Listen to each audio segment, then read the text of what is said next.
Welcome to the Build a Purposeful, Profitable Business Doing What You Absolutely Love podcast, hosted weekly by Ange, your business fairy godmother, professional copywriter, published author and business owner of 20 years. In every episode, Ange will deliver useful bite-sized insights to help you find your voice, position your value, demystify the marketing tech, and run your business on your terms.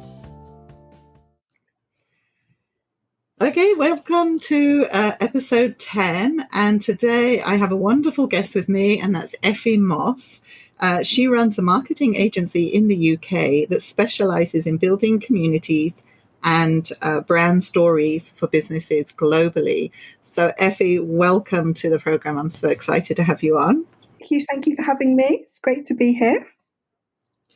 Great. So we're going to be talking, I believe, maybe first of all, just introduce yourself and just tell everyone exactly who you are in your own words. Okay. So a huge hello to everybody. I suppose I should say thank you so much for listening to Ange's podcast. I feel very honoured to be here today. But Ange and I, we've been working together for nearly a year. Would you say nearly a year? And yes, I run an agency from the UK and work with different companies throughout the world, really, building communities for them and helping them find their voice and establishing a brand presence for them online. So yes, lots of stories to share, lots of learnings to share, which I hope everyone will find useful. Fantastic. So what I want to talk about today, and I think the listeners will have a lot of interest in, and I think it's something that challenges a lot of business owners, is building that community and having people interested in what you're doing and attracting people to you, basically. So can you talk a bit about, first of all, why is it important that you build a community around your business? I think let me just take one step back and just say, what is a community? Because it's really interesting. I've had many different types of conversations across different markets around community over the years. And firstly, the reason that I'm able to talk about community is because I've built my own communities to reach millions and millions of people across the world regularly on a weekly basis.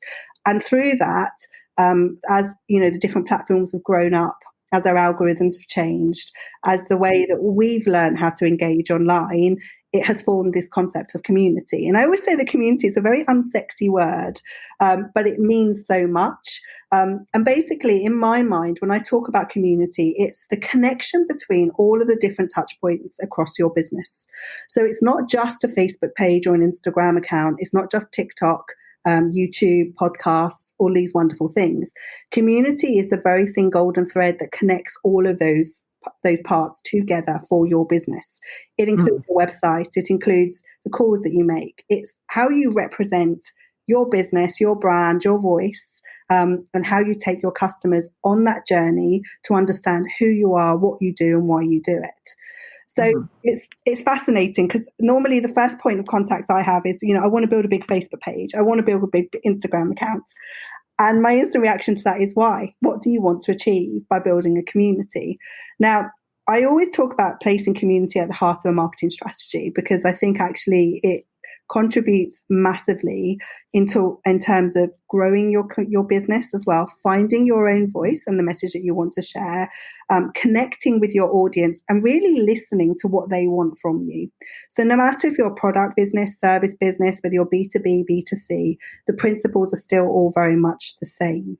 And in terms of why do you need a community, I think it's because actually you will build advocates, people that will stand by you, people who will value what you have to offer, and then also actually that you can learn from. I'll say the olden days, and I'll go back to probably maybe years and years ago. I'm not going to show my age here, Ange, but so people would take out. Do you remember like big marketing ads in papers and spend thousands of pounds and things like that just to try and get people?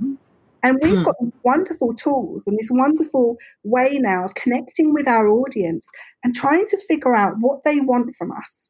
And then us trying to then convince them, yes, we've got this great product and service that you need, and eventually convert that to a sale. So I think community does a lot of things. I think what's very interesting is that now that the platforms have started to grow up, and they've all kind of found their feet, Their understanding as well that, in community is massively important because it enables people to have good conversations about very important topics, as well as, things they can bring into their business that everyone can benefit from. And that's why, like someone like Facebook, if you look at actually the mechanisms of Facebook, for example, the amount of times I've heard, they would just want you to spend ad money and they just want you to do this. Of course they do. That's their revenue model. Yeah, absolutely. Yeah. So now we all know that, how are we going to work with it? Yeah. And we had it free for so long. It was so good for so long, right? Exactly. But like with any business, if you want to advertise, you need to pay, right? Yeah, exactly. But also, they've given you some amazing tools. So if you look at something like Facebook, they give you the group feature. They're giving you a dedicated space that you can build, your business and nurture your customers and have good conversation with. We're using tools that enables you to make, that job just that little bit easier. Right. But community is also really interesting because there are a lot of people, like, for example, I don't come away from the fact that I run a marketing agency and I build communities for people, which sometimes can also be like, it's a bit of a chicken and egg situation, because it's not a case of throwing stuff over the fence and somebody saying, well, you go and do my post for me. You go and work out what my voice is. As a business owner, you should know your voice. You'll know your message. You need to stand in front of it and represent your business. Okay. And you can have people who can help you do that. And help you like maximize your content, maximize the things that you want to say. But that's a very collaborative effort. And I've always found that the best communities that I've gone to build has always been in collaboration, where both sides are working together. I think that's a good point, because one of the things in my mind is, as you're talking about that, is it can be really overwhelming for a business owner or one person. And you've got so many different platforms, and like you were mentioning them, they're Facebook, Instagram, TikTok, YouTube. Where do you focus, kind of thing? So what is your advice to people? You mentioned collaboration, so making it easier that way. Yeah. How do they focus? So I have a rule. I have a rule. And I always say, start with 1 to 2 communities and do them really, really well. Now, right. And then move on to the others. And don't worry that there is so many other platforms and you need to be everywhere and do everything, because actually what ends up happening is you end up creating community for content for your community in one platform, and then all you do is spam the rest of your platforms with the same content. But there are different people on those platforms using them. They want to be spoken to in a different way. So I'll always say choose 1 to 2 and do them very well. How to choose 1 to 2 will depend on who your audience is, where they live, what do you want to tell them, what do they want to know. For some businesses, Instagram might be better. For some businesses, it's YouTube. For others, it might be TikTok or it's Facebook. And then don't forget other things other assets that you own. So you own your blogs, you own your websites, for example. And you need to make sure that when you're creating all of that content and you're driving traffic to your business, that your website is also able to work in conjunction with all of the other assets that you have, because actually you're sending your hard-earned traffic there, and you need to make sure that the website does the job of representing your voice and converting that traffic. And I know you're smiling at me as I'm talking, because I think you know this.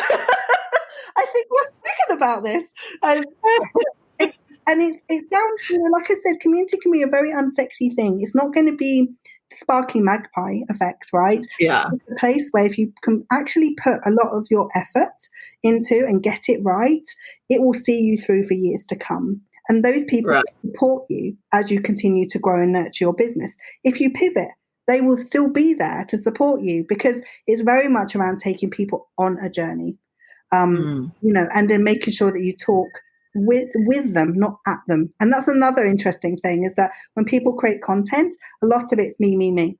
This is what I do. This is my business. This is why I'm brilliant. But what they're not doing is, how can it help you? I want to listen. Tell me how it can help you, and listen. And I think when you do that, then you can have really good, valuable conversations online that go on to help you grow your business. Right. So it's really coming from a space of giving. Yes. It's not about you, it's about them, right? Yes. We know it. I mean, we hear it all the time. All of the big marketing gurus, they'll say it. And then you'll sit there and you'll say, well, how? How can I do that? They're not telling me how. They're telling me what I need to do. And it's, you know, how would you have a conversation if you rocked up to speak to a friend and had a piece of cake and a cup of tea, or a glass of wine in most cases? But it's like, you know, and that's all it is. You know, would you go and would you walk up to somebody in the street and just stand there and say to them, this is what I do, you know?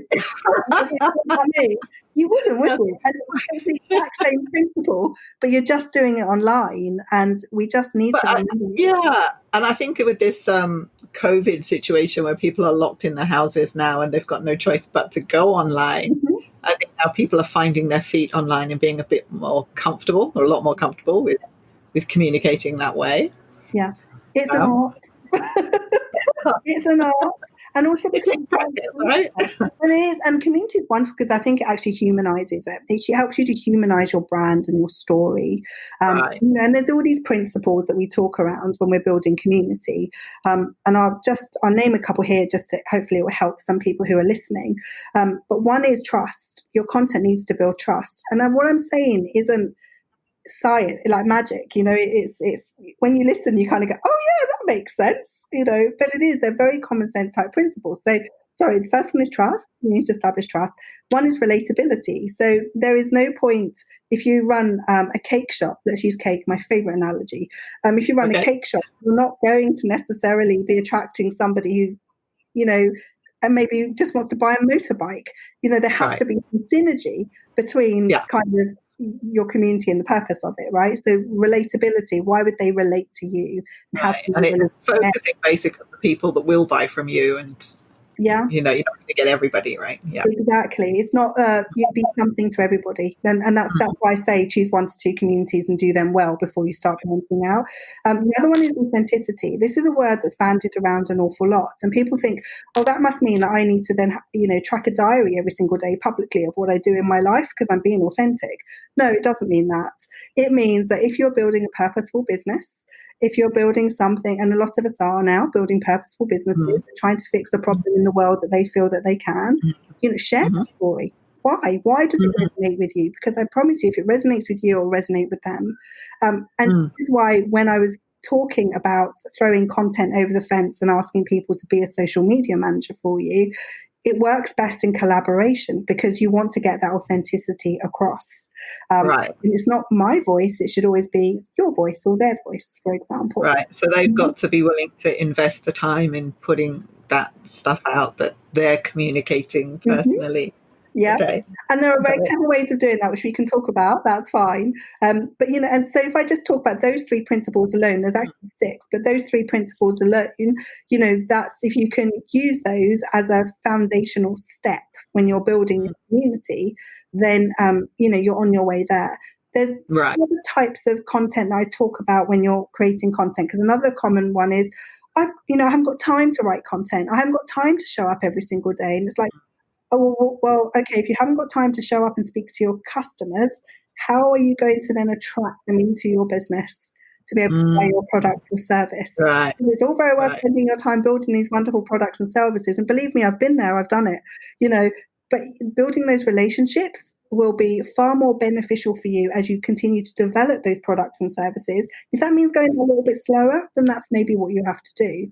But when you're creating content, you know, there are 3 particular areas. I always say about awareness. So how can you make people aware of what you're doing in a conversational way? Educate them. Why are you doing what you're doing? You know, is there a clear purpose behind your business? And more often than not, there is. And then there's getting involved. How do you get people involved? Now, as you know, Ange, I'm a big fan of groups and challenges and things like that, because I think when people get involved in your community and they become part of your community, they feel they're part of your business journey. Yeah. And there are different things to talk about with that in terms of responsibility you have to your audience, especially when they feel that they're part of something. So at the end of the day, it's still your business and there needs to be a clear boundary. But, you know, getting them involved enables you to listen to what they want. And they will be much more happier to tell you, which then means that you can then change or continue to evolve your product or service to meet them where they're at. And it's just about, and I always say this to people, it's just about making friends. It's about making friends online. That's what it comes down to. And you would do that, right? When you're making friends, you would invest that time, would you not? Yes. That's a nice way to look at it, making friends online. This whole idea of what a stranger is just a friend you haven't met yet, right? Yes, exactly. No, but it's so true. It's so true. And I love it because you can connect with people everywhere. I mean, I'm in the UK, I'm in Singapore, and we connect pretty much all the time. And it's like, you make friends. That's what you do, but you do it through. Amazing. It's the and I say, like, you were just what you mentioned earlier, just like I had a thought in my head when you were talking earlier about, in the olden days, as you say, how hard it was to market because it's so expensive. And there's never been a better time really to set up a business as now. It's just so easy to reach people, right? And it's just, as you say, it's attracting the right community to you that will resonate with what you're doing, and what you can give to them. Yeah, absolutely. Right. Yeah. And that's perfect. Yeah. I think if I could give everyone one task to do, it's to have a look at your platforms, your website, and look at the promotional space you have. So normally on the website, that's the banners along the top. On Facebook, it will be your cover photo. On Instagram, it's your profile picture and your bio. Does it actually represent who you are and what you do? Are you using that space? Is there a clear call to action that sends people to your website or your blog or wherever you would like them to send them? And most often than not, it's not. People have just written stuff without any clear purpose behind it or clear intention. Yeah. And the number of times I look at that cover space, for example, on Facebook and say, that would have cost you a good few £1,000s many, many years ago.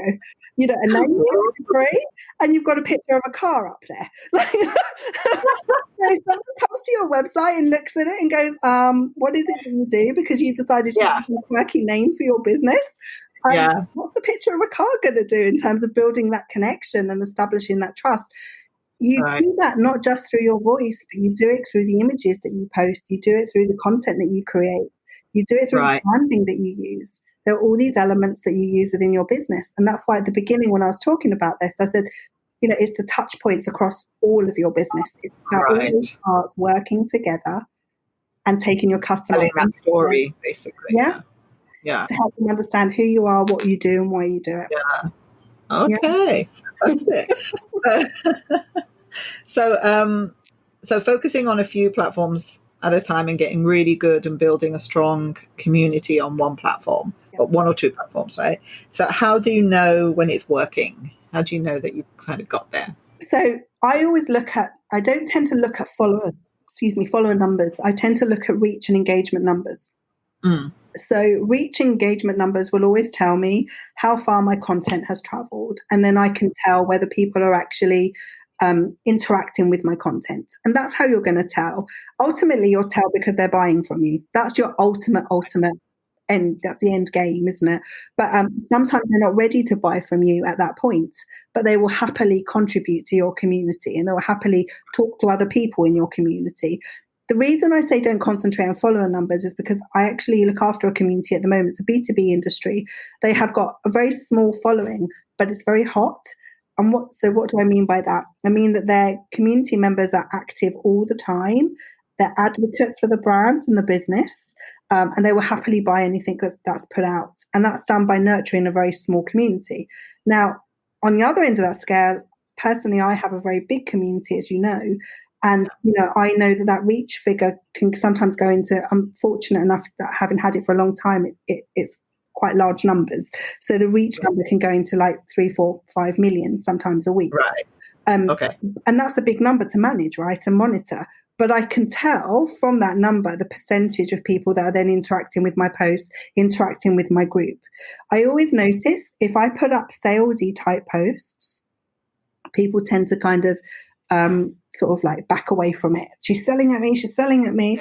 But at the end of the day, you're a business and you're going to need to sell. However, what I do is I surround those sales posts with, maybe it's a fun post. Maybe it's a question. Maybe it's a poll. Maybe it's something that enables them to interact with me and help them feel they're part of the community. And all I want them to then do is see that sales post. And then I know from traffic going to the website whether it's working. So it's about using your numbers, I think, as well. And like I said, reach and engagement are the most important numbers when you're measuring the success of community. Right. Okay. All right. So I think we'll leave it there. But is there anything that you haven't covered that you think is important for you to mention? There's so much. There's so much to talk about with community. I'm so passionate about it, and I always forget how much I know about it because it's something I just do. If anyone's got any questions, I know that you'll be able to help them, for example, and if they want to reach out, then that's absolutely fine as well. But I'm excited because I just think we're in such an exciting time right now, and people have amazing opportunities. And they could really make a difference. Yes. And I think as well, someone said, I heard on the radio just yesterday, they were saying basically that the COVID situation, as awful as it is, has just fast-tracked the inevitable digitization of everybody's lives, basically. Right? So it is, Yeah, no, all I was going to touch on was say, I know the UK is slightly ahead of where you guys are at the moment. I think we're in our timings for the COVID and lockdown release. But when it first started, I think so, Ange, I'm not sure. But when it first started, it was amazing how many people reached out because they panicked that they didn't have a digital strategy, that they didn't have an online presence, or that the online presence they had was minimal. So I know a lot of businesses, and I've been fortunate to be busy during this period because a lot of businesses have been trying to get that presence online. Yeah, it's exciting. And it's amazing actually as well. A lot of it is it's the bigger companies that are stuck because they haven't put those processes in place. Yeah, and actually because they're big, they don't have the agility that small businesses have that enable them to pivot. So it's a very interesting situation to have been watching, but has been actually, as awful as this sounds, in some ways an exciting time for digital because what we have had is all eyeballs online. So, ad spend and everything dropped right down because the companies have pulled a lot of their budgets. What was happening was that, a lot of the platforms were giving preference to organic content without spend. And there was a lot of people watching that. But if you watch, where now lockdown has started to ease and everyone's starting to get into normal life, you'll start to notice, especially on Facebook and platforms like that, the Boost Me Now posts have started to come up. What they've done is they've actually manipulated their algorithm now to say, we're going to give less focus to organic content because you've had that for the last 3-4 months. And we need to start getting our ad spend up because as a business model, that's what they rely on for their money. And I think it's not something to get cross about. It's just, that is just how it is right now. And if you understand it, you can then work. Market demand, right? Yeah. Yeah, it's marketing. Yeah. All right. So I will post on the intro to this episode, and people will have the link to your website. So it's effiemoss.com, EFFIEMOSS.com. And so thank you so much for being on. It's been a pleasure to have you. It's a wonderful conversation.